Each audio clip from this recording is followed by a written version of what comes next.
going on, guys? It's Raul TV back again, and this time round we're going to be doing an oil filter change and engine oil replacement on a Toyota Auris 2015 plate hybrid. So it's on the ramp. Let's do this.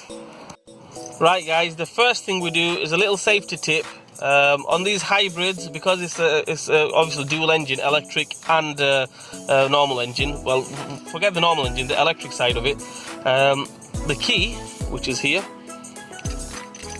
take it out of the car, and what I would normally do is put it in the office, or put it at least, I think they say, about 10 meters away from the car, because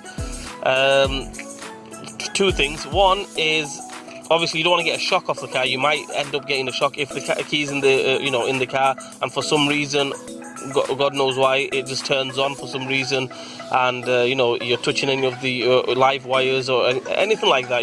If you've got a short in the wire or whatever, and you get an electric shock, you will feel that shock because it's really high voltage. That's one thing. Another thing is, when you're doing the oil change, these hybrids, when if the key's in the car and the ignition's on, like it is now, right, you can't tell. The car is running basically. The car is on standby. It's ready to go. What's going to happen is, when the battery voltage drops down, right, what's going to happen is the car's going to automatically start up. The petrol engine's going to kick in. So if you've sent it up on the ramp, you're draining the oil, and the petrol engine kicks in while while there's no oil in the engine, you're going to mess the engine up. You're going to mess the engine up big time. So best thing to do, what I normally do, key out of the car. This is a keyless start car, obviously. Key out of the car, ignition totally off. Obviously it shouldn't start up as it is, but to make it 100% safe, key out of the car, in the office, about 10 meters away, happy days, no problem. On the ramp, the first thing we have to do is take this cover off. As you can see, this contraction that we've made here, homemade with a bungee cord. Basically 2 little screws, or plastic screws, or clips, whatever you want to call them, go here. Take them off. Obviously you can't take the full panel off. If you want to take the full panel off, it's going to take you all day. So just take that off, get a bungee cord from there, feel I just seen you there, to there, and just secure that, and then you can gain access to everything. So first things first, it's got a bit of oil around there as it is. I've cracked it already, so that's why it's got a bit of oil there. We take that off, 14 milli, anti-clockwise, just take that off. You can see I've drained the oil. Well, it's draining. The thing you can do, I mean, see that washer, you get a little flat screwdriver and just pull, scrape it off. You get a new washer with the new filter and everything if you buy it from main dealer. That's what he's done. He's bought a new filter there with the new washer, so we're going to replace that. I mean, strictly speaking, there's nothing wrong with that washer. You can just leave that on, no problem. But since we've got a new one, we're going to replace that. So some plugs on, as you can see there. Now the next job is, we have to take the oil filter out, which is inside there, which is inside the plastic cap there, plastic housing. There's only one way to take it off. Basically, we need a special tool. The other way, there's another way, but which means it's risky, basically really risky. You have to tap it off, or get some big clamps on there, try twisting it off anti-clockwise, but you can crack the cap, the casing. So best thing to do, on eBay, get yourself one of these. They're about £6 on eBay, and they really help you out. So what you do, just put that, I'll show you,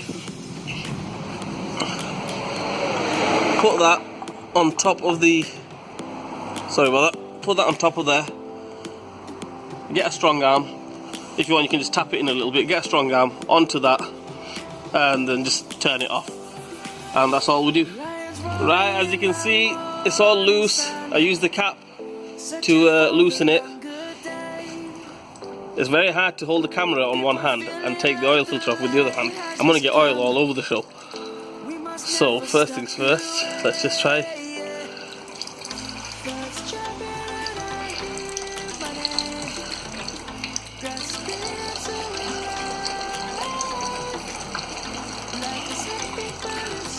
Yeah, how much oil does that take, that little oil filter?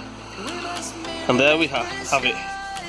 one oil filter off. All we do now is obviously take that one out. There's a seal there, replace the seal as you've seen in my other videos, and refit it again.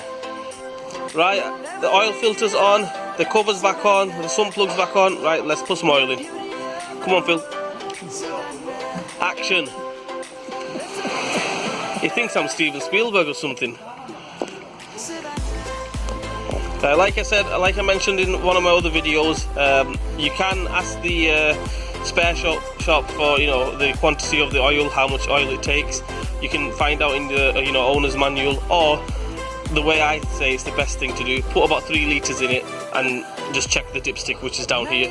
Just check the dipstick every now and then. So put about 3.5 litres in it, check it, and just go from there.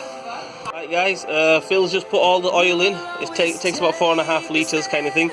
The way I do it, obviously check it on the dipstick, put a bit extra in it before you start the car up.